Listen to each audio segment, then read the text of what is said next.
tal? ¿Cómo están, chicos? Espero que estén súper bien. Vamos a trabajar hoy día una clase de laboratorio de ciencia y recordando un poquito de la sesión que hemos estado trabajando, hablábamos sobre la domesticación, ¿no es cierto? Primero domesticación de plantas y domesticación de animales. Y hoy día vamos a continuar hablando acerca de la domesticación de animales. Muy bien, para ello voy a compartir la clase de hoy día y Cox, estamos observando. La clase de hoy día se denomina domesticación. Muy bien, a continuación.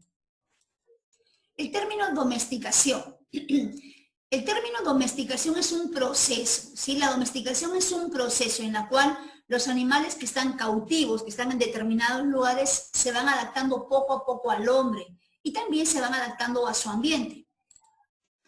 Ahora, también es un proceso evolutivo, que a medida que pasa el tiempo, los animales se van adaptando, no solamente en este caso de la parte física también se va adaptando, sus características físicas se van adaptando de acuerdo al trato y al ambiente en que se están desarrollando.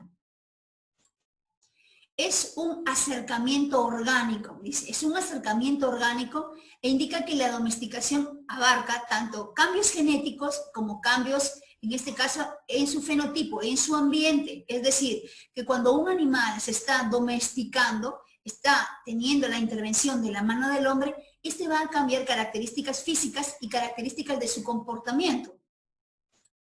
Muy bien, acá observamos que en los tiempos antiguos, el poblador peruano, por ejemplo, iba domesticando animales. Miren, producto de ello es que existen evidencias en muchas piedras, por ejemplo, en muchos restos han encontrado dibujos de animales. O sea que los animales formaban parte de su convivencia, de su día a día. Domesticar y domar.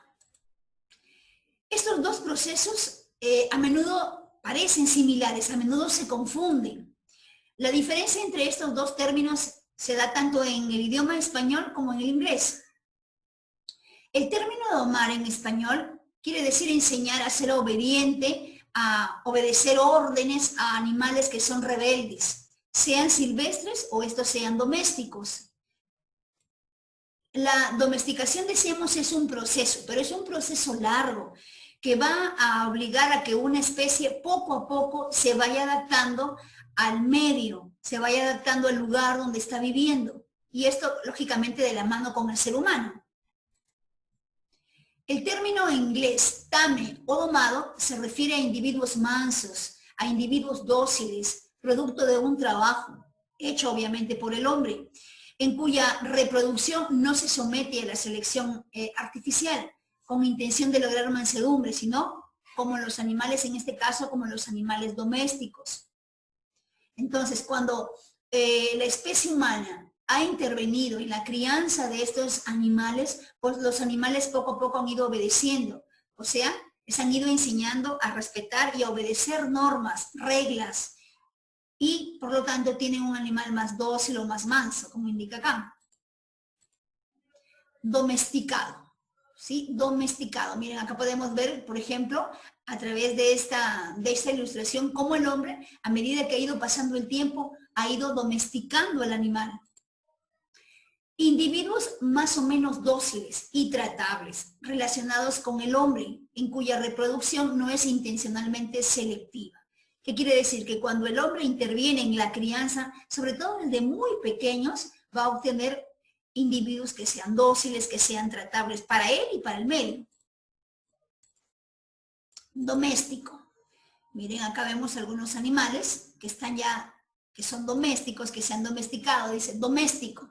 Aquellos animales que mediante la dirección, mediante el trato del hombre, han ido adquiriendo características físicas, han adquirido, por ejemplo, cambios en sus funciones, en su comportamiento y en su genética, a comparación de los progenitores salvajes. Por ejemplo, acá, el comportamiento de este animal, del caballo, este es un animal que lo han ido domando, por ejemplo, ¿para qué? Para que realice ciertos comportamientos, en este caso, en un determinado lugar, en este caso el circo, que antiguamente se acostumbraba a eso. En cambio, aquellos animales que están en vida silvestre, que están libres, pues son animales un poco más bruscos, son animales un poco más salvajes, a comparación de estos. Doma. El término doma viene de domesticar. Miren, acá podemos ver algunas ilustraciones que indican cómo los animales, a través de diferentes estrategias o diferentes técnicas que el hombre aplica, ha podido controlarlos. ¿Qué significa? Hace referencia a individuos que mediante el condicionamiento aprenden a realizar actividades o conductas útiles para el hombre. Por ejemplo, acá tenemos, miren acá, alguien, ¿no?, que está haciendo una serie de movimientos con la mano, y estos movimientos, en el caso de los animales, este tipo de movimientos hace que se detengan, por ejemplo, estos caballos. Igual también acá este domador. Este domador hace una serie de maniobras, por ejemplo, y estos movimientos indican una serie de órdenes o una serie de instrucciones para que el individuo pueda desarrollar diferentes movimientos, diferentes conductas. Mientras que la domesticación involucra a poblaciones enteras, ¿no? Domar es un individuo, pueden ser dos individuos, pero el término domesticación ya son poblaciones grandes. Miren la diferencia entonces entre domar y domesticar. Doma es un individuo, dos individuos. Domesticar, grandes poblaciones. Veamos acá cómo se ha dado este proceso de domesticación a lo largo del tiempo. Miren, el perro, con su nombre científico, Canis familiaris, hace entre 14.000 a 12.000 años antes de Cristo, ya se estaba domesticando este animal. Su origen, por ejemplo, es de Norteamérica, de Europa o de Asia. Asimismo, por ejemplo, lo que son las cabras. Miren, hace 8.000 años antes de Cristo. Su origen de estos animalitos es el Medio Oriente. Y así nos vamos a pasar viendo este cuadro. Miren, acá tenemos los caballos. En el caso de los equinos, caballos, hace 4.000 a 2.000 años antes de Cristo ya se domesticaban este tipo de especies. El origen de la domesticación es Ucrania, China, es Asia Central. Miren, acá el conejo, miren, el conejo, hace 100 años antes de Cristo ya se domesticaba. El origen, en este caso, Italia. Muy bien, tenemos lo que es la domesticación del perro. Algunas teorías o algunos científicos afirman que el perrito viene del lobo, y en este caso, en algún tiempo sí convivían. El perro se separa del lobo hace 100.000 años. 100.000 años, miren. En el caso de lo que es el lobo se alimentaba de la carroña que encontraba, de los restos, por ejemplo, de animales muertos que encontraba cerca de los asentamientos humanos.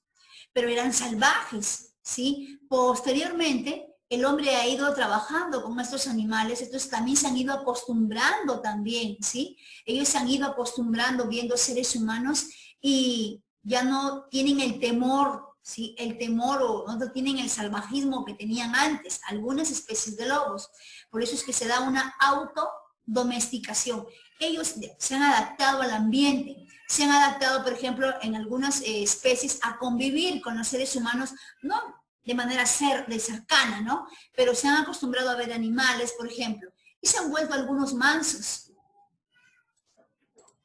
Bien, ahora veamos en este caso el perro ancestral. El perro, ¿sí? El perro hemos visto que hace 14.000 a 12.000 años antes de Cristo ya se estaba domesticando esta especie.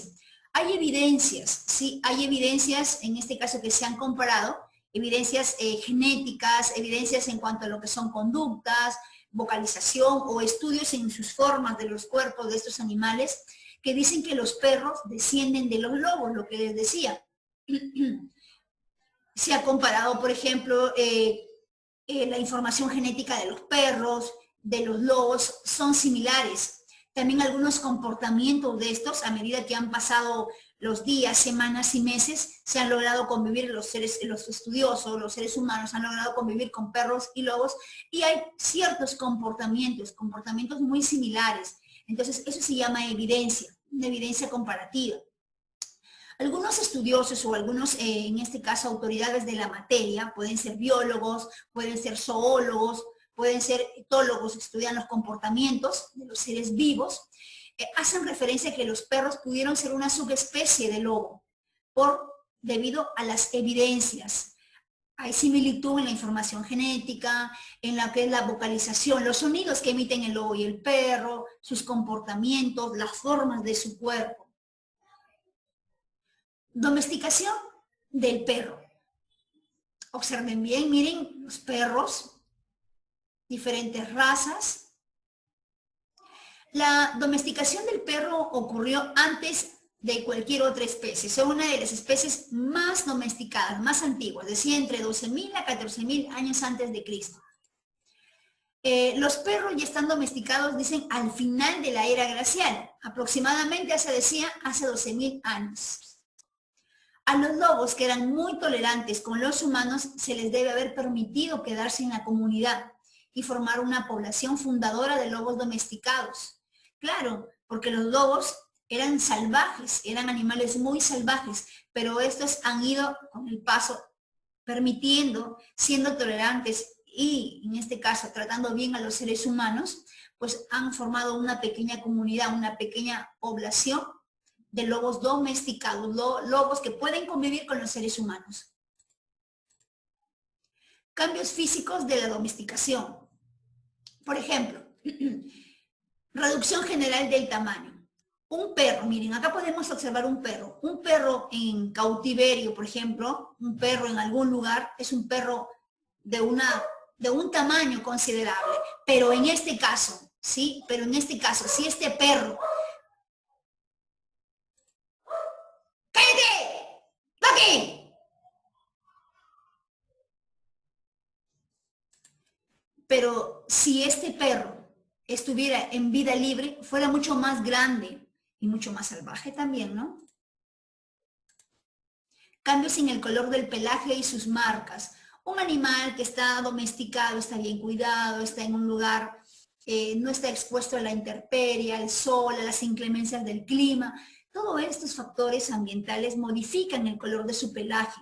Y también, por ejemplo, ellos para poder conseguir un hogar, para poder conseguir alimento, luchan y tienen marcas en los cuerpos, se hacen cada vez más fuertes, a comparación que un animal que está bien cuidado, ¿no? Asimismo, el acortamiento de las mandíbulas con muchos dientes y luego la reducción de sus dientes. Un perrito en casa tiene un determinado tamaño en su mandíbula, pero por ejemplo, comen algunas pastillas, alimento especial o algunos huesitos, carnes, pero en cambio, un animal libre, un animal silvestre, un perro, pues sus mandíbulas en este caso son más grandes. ¿Por qué? Porque son animales salvajes que buscan su comida, atrapan animales, se desesperan, van corriendo, atrapan animales, se alimentan de la carroña, van perdiendo en este caso, sus dientes se van haciendo más afilados a comparación de los dientes, por ejemplo, de los animales que son de casa o que están en lugares bien cuidados. Reducción en el tamaño del cerebro, de la capacidad craneal, el desarrollo de un pronunciado declive vertical en la forma frontal del cráneo. De manera general, los cambios físicos y cambios de comportamiento son muy diferentes en un animal en casa, de un animal, por ejemplo, en un determinado lugar que está bien cuidado, a un animal que está, por ejemplo, de vida silvestre, que está en libertad. Son diferentes, ¿sí? Pueden ser la misma especie, pero no van a tener la misma, en este caso, la misma apariencia física, ni tampoco el lado de comportamiento. Son muy diferentes. Es mucho más salvaje y es mucho más fuerte un animal en vida libre. Bien, ahora veamos algunas evidencias que nos indican a ver en relación al perro. Acá podemos observar el esqueleto de una mujer. El esqueleto de una mujer fue enterrada con una mano descansando sobre el cuerpo de su perro. Acá también, por ejemplo, esta excavación se encontró en Israel, en un lugar llamado Ein Mahaj, y data de unos 12.000 años. Entonces, eso nos indica, ¿sí?, de que el animal, en este caso el perro, tiene muchísimos años de haber sido domesticado.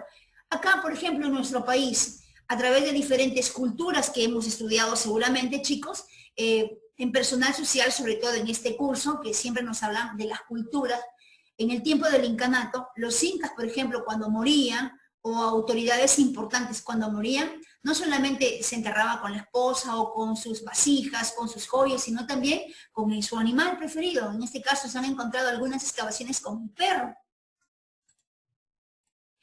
Bueno, este es uno de los ejemplos más primitivos de perro domesticado. Proceso de domesticación. Vamos a ver, la primera etapa o el primer paso. La unión hombre-animal es muy débil, se rechazan porque no se conocen, ¿no es cierto?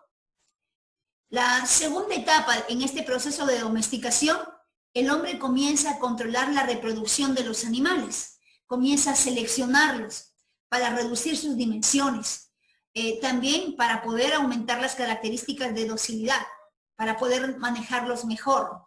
Va seleccionando en este caso. Muy bien, observemos acá. Tenemos el tercer paso o la tercera etapa del proceso de domesticación.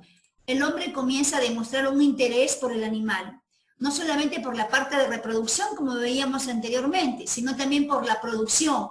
¿Qué elementos, qué productos van a obtenerse de estos animales? ¿Qué beneficio le va a ocasionar al hombre en este caso? La cuarta etapa es el interés por los productos de origen animal.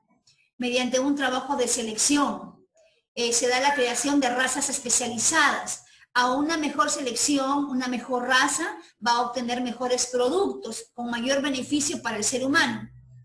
Y, por ejemplo, también acá esto va a permitir una mayor producción, decía, va a garantizar el aumento, por ejemplo, de carne, de lana, de leche, dependiendo de las especies.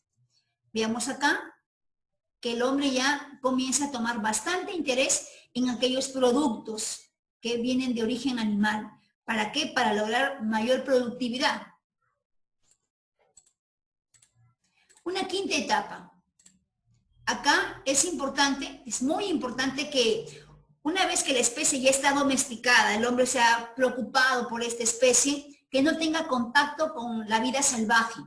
Por ejemplo, que estos animales que están domesticados, que están seleccionados, están con las mejores características, con una muy buena alimentación, su comportamiento ha ido mejorando en el transcurso del tiempo, tenga contacto con su misma especie, pero especie que es salvaje.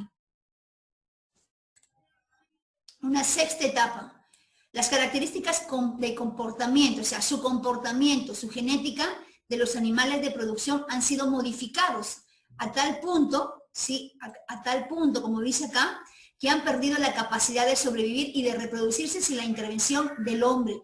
El animal ya vive supeditado, en este caso, al hombre. Y si es que este animal, por X razones, se viera en el ambiente, va, en este caso, a tener muchos problemas para poder sobrevivir. Por ejemplo, existen en China hay comunidades, por ejemplo, hay lugares, hay zoológicos que son particulares, que crían mucho lo que es el oso panda. El oso panda está en extinción, entonces estas comunidades, por ejemplo, toman a estos animales y los van criando poco a poco, los van domesticando. Pero en ese proceso de domesticación, ellos algunos días los llevan a vida silvestre. Entonces van viendo su comportamiento y nuevamente retornan a cautiverio, retornan a ese zoológico. Poco a poco, así van haciendo esto, los dejan libres, los recogen. Tienen para esto en las patas tienen unos brazaletes que están controlados por computadora, tienen GPS para saber dónde poder ubicarlos y poder nuevamente llevarlos a cautiverio. Y así en ese proceso, el animal poco a poco se va adaptando al ambiente, con la finalidad de que cuando sean adultos, estos tengan la capacidad para poder sobrevivir, poder reproducirse por sí solos, sin la intervención de la mano del hombre. Y así haya una mayor población de osos panda. Miren lo que están haciendo. Muy bien.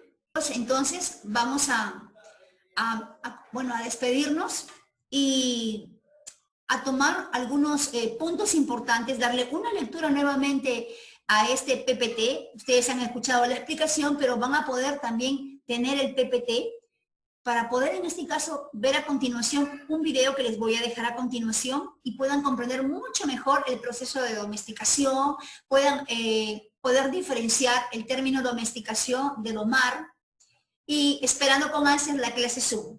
Muy bien chicos, cuídense, bendiciones, que todo les vaya muy bien. Hasta luego. El término neolítico se debe al arqueólogo Lubbock, que en 1865 aludió con esta definición a la piedra nueva en referencia a la piedra pulimentada por oposición a la piedra tallada característica del Paleolítico. Para otros reputados historiadores, como B. Gordon Childe, este periodo se caracterizó por un conjunto de cambios económicos, sociales, tecnológicos y culturales. Estas transformaciones, de manera resumida, se pueden dividir en tres grandes grupos. El primero de ellos sería las transformaciones económicas y sociales, el segundo grupo serían las transformaciones culturales, religiosas y artísticas, y un tercer grupo en el que se englobarían las transformaciones puramente tecnológicas. El primer grupo, como hemos dicho, está formado por las transformaciones económicas y sociales. Dentro de estas, además del desarrollo de la agricultura y la ganadería, surge el trueque como método de intercambio entre poblados. A nivel social, aparece una primigenia división y especialización del trabajo y con ella la diferenciación de los individuos en función de su riqueza. Es este el momento, por tanto, cuando nace la propiedad privada. El hecho de controlar la producción de los alimentos hizo más necesario el sedentarismo, que a su vez también llevó aparejado un aumento de la población. Debido a esto, el hecho de que parte de la población se quedase libre de las tareas agrícolas hizo aparecer las primeras jerarquías secuenciales o consejos de ancianos, que ejercieron el poder efectivo en dichas sociedades. Las jerarquías personales, es decir, las primitivas monarquías, no aparecerán hasta el final del Calcolítico, que es como se conoce al periodo de transición de esta etapa a la edad de los metales. En el segundo grupo tenemos las transformaciones culturales, artísticas y religiosas. Fue con la llegada del Neolítico cuando se desarrollaron los primeros cultos telúricos y de las fuerzas de la naturaleza. La tierra comenzó a ser adorada como la diosa madre, quedando materializada en muchas ocasiones en forma de estatuillas femeninas, las famosas Venus, que aparecieron ya en el Paleolítico superior, pero que en el Neolítico se consolidan como expresión artística, que según se cree, representaban o tenían relación con el culto a la fertilidad. Se impone también la veneración a los muertos con distintas formas de enterramiento, algunas también vinculadas a la arquitectura megalítica. A nivel artístico, se sigue pintando en el interior de las cuevas. Sin embargo, ahora se imponen formas esquemáticas y abstractas, de compleja significación en contraste con las representaciones de gran naturalismo de la época paleolítica. Y el tercero y último, las transformaciones a nivel tecnológico. Es en este momento cuando comenzó el proceso de pulimiento de la piedra, dando como resultado nuevos utensilios como boles, morteros, hachas, hachuelas, brazaletes, además de la especialización de los útiles líticos relacionados con la agricultura, como por ejemplo la fabricación de láminas para las hoces. Además, la industria ósea, es decir, fabricada en hueso, característica del Paleolítico superior, empieza a ser sustituida por la madera. También se produce el desarrollo de la cerámica, del telar, de la cestería, de primitivas técnicas de navegación e incluso de sistemas de irrigación y drenaje, siendo también este el momento en el que se abre camino a la utilización de los primeros objetos de metal, principalmente fabricados en cobre y bronce. Sin embargo, lo que más nos interesa aquí de todo lo anterior es el punto de inflexión de las relaciones de los seres humanos con algunas especies animales con las que coexistió en aquel momento, es decir, el proceso de domesticación del que ya hemos hablado en el vídeo de Will y que sentó las bases para el desarrollo posterior de una de las actividades económicas más importantes de la historia de la humanidad, la ganadería. Sin embargo, en este sentido suele haber un error bastante común con la terminología, y es que la gente suele confundir el concepto de domesticar con el concepto de domar. Evidentemente no son lo mismo, y aquí Will os va a explicar la diferencia. Buenas, Peter, pues efectivamente, como bien has dicho, existen diferencias entre domesticar y domar. Veréis, en ambos conceptos existe un proceso de aprendizaje y de socialización con el ser humano, es decir, un condicionamiento. Sin embargo, existen diferencias claras. Cuando hablamos de domesticación nos estamos refiriendo a poblaciones de animales que tras la acción de la mano del ser humano, tras cruzamientos, tras modificaciones morfológicas, fisiológicas, genéticas y de comportamiento, terminamos derivando en animales que son diferentes de sus parientes ancestrales. Pero en cambio, en el caso de la doma, ya sea realizada en animales domésticos o salvajes, existe simplemente un proceso de aprendizaje, pero no se incide en su morfología, su fisiología o su genética. De este modo, cuando domamos a un animal salvaje, como por ejemplo un león, un tigre, un oso, un halcón, este no deja de ser igual que sus parientes y ancestros comunes. Por lo tanto, un animal doméstico es generalmente un animal domado, como por ejemplo un caballo, pero un animal domado no tiene por qué ser un animal doméstico, como por ejemplo un tigre. En definitiva, la socialización con el ser humano es una característica común de ambos procesos, pero no siempre tienen por qué ir de la mano. Y una vez precisado esto por Will, ¿por qué los seres humanos tomaron la decisión de domesticar a diferentes especies animales? Puede decirse que para asegurarse sus necesidades de alimento, sin tener que recurrir a expediciones específicas, como hacían las sociedades cazadoras y recolectoras nómadas y seminómadas humanas en el Paleolítico superior. Sin embargo, a raíz de esto seguramente que os estarán surgiendo otro tipo de preguntas, como por ejemplo, ¿cuáles y por qué fueron concretamente esas especies las las que eligieron los seres humanos para domesticar? Pues Will, aquí, también tiene la respuesta. Exacto, Peter. A lo largo de nuestra historia, como seres humanos, han sido muchas y muy distintas las especies de animales y plantas que hemos domesticado. Sin embargo, en este vídeo vamos a ver aquellas que domesticamos en los inicios de la Revolución Neolítica, hace entre 7000 y 10.000 años de antigüedad. Hace aproximadamente 10.000 años se domesticaron las cabras en Irán. Hace unos 9.000 años se domesticaron los caballos en Arabia. Y hace entre 7000 y 9000 años de antigüedad se domesticaron las ovejas en Irak, los cerdos en China y las vacas en Mesopotamia. Todas estas especies, como podemos ver y ya sabemos, fueron domesticadas con el fin de obtener un beneficio para nuestra propia especie, ya fuera este en términos de alimentación, transporte o para la obtención de materias primas. Y una vez dicho lo anterior, como conclusión podemos decir que además del propio desarrollo de la agricultura, en este caso cerealística como el trigo y la cebada, el hecho de tener estas especies domesticadas redujo muchísimo la incertidumbre sobre la obtención de alimento y permitió a estas sociedades desarrollar, gracias evidentemente a todo el grupo de transformaciones de las que os hablé al principio del vídeo, otro tipo de actividades sociales, políticas y culturales que acabarían por cristalizar en las primeras civilizaciones urbanas en Oriente Próximo y Medio, como es el caso de Mesopotamia y Egipto, con las que se llega tras la aparición de la escritura y el alfabeto en torno al cuarto milenio a.C., al final de la prehistoria, entendida esta como el periodo temporal que supone la ausencia de documentos escritos. Y con esto llegaríamos al final.